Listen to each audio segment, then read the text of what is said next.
Hello साथीहरु, नेपाल टेलिकमले चाहिँ एसई स्टुडेन्टहरुको लागि एउटा अफर लिएर आएको छ। त्यो अफर रहेको छ एसई अफर 2081, जस अन्तर्गत चाहिँ तपाईहरुले चाहिँ फ्रीमा 500 MB प्रत्येक दिन डाटा र 20 minute talk time NTC to NTC प्रत्येक दिन पाउनुहुन्छ र 10 वटा चाहिँ एसएमएस प्रत्येक दिन 30 दिनसम्मको तपाईहरुले चाहिँ फ्रीमा पाउन सक्नुहुन्छ। र यदि तपाईहरुले चाहिँ त्यसमै सिममा चाहिँ 50 रुपैयाँको रिचार्ज वा त्योभन्दा बढीको रिचार्ज गर्नुभयो भने फेरि पनि तपाईहरुले चाहिँ बोनसको रूपमा 500 MB डाटा र 50 minute NTC to NTC talk time पाउनुहुन्छ र 50 वटा एसएमएस पाउनुहुन्छ। त्यो चाहिँ 3 दिनको लागि मात्रै मान्य हुन्छ।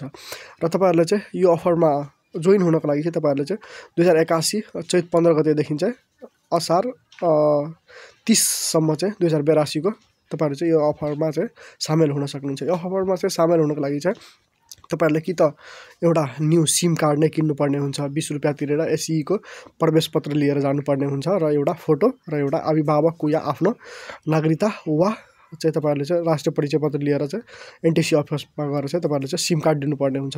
त्यसमा चाहिँ सिम कार्ड लिनुभयो भने 9 रुपैयाँ यहाँ मेन ब्यालेन्स पनि हुनेछ। र अर्को चाहिँ पुरानै सिममा एक्टिभेट गर्ने, कतिपय साथीहरुको चाहिँ पुरानै सिम कार्ड होला एनटीसीमा, त्यसमा पनि तपाईहरुले चाहिँ एक्टिभेट गर्न सक्नुहुन्छ। र त्यसकोमा एक्टिभेट गर्नको लागि तपाईहरुले चाहिँ मोबाइलको प्याडमा गएर चाहिँ डायल प्याडमा यहाँ *1600# डायल गर्नुपर्ने हुन्छ। त्यसपछि तपाईहरुले सिम्बल नम्बर माग्छ, त्यहाँ चाहिँ एसई को यो यसपालिको एपियर गरेको एस सिम्बल नम्बर चाहिँ त्यहाँ राख्नुपर्ने हुन्छ। त्यसपछि चाहिँ डेट अफ बर्थ चाहिँ तपाईहरुले चाहिँ सिरियली डेट अफ बर्थ राखेर चाहिँ इन्टर गर्नुभयो भने चाहिँ यो अफर एक्टिभेट हुन्छ। यो अफर तपाईहरुले चाहिँ गरेर पनि देखाउनु छ अहिले नै।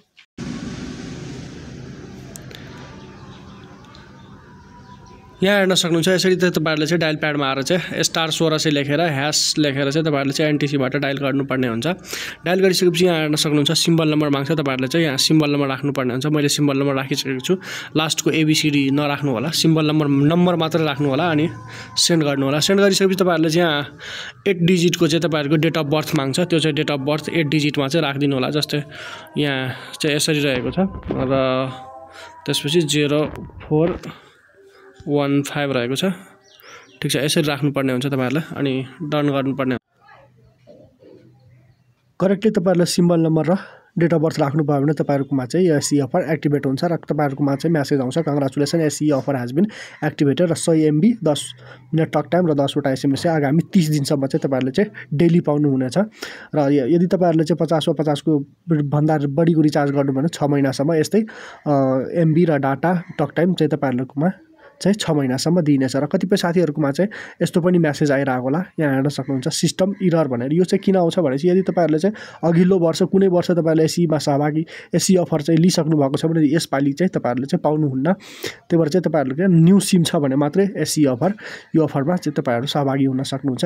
र यो भन्दा पनि केही अझ एक जानकारी चाहियो भने तपाईहरुले चाहिँ कमेन्ट बक्समा राख्नु होला जिज्ञासाहरु, म कमेन्टको उत्तर दिने प्रयास गर्नेछु। हस्त साथी, आज भिडियोमा यति नै। धन्यवाद।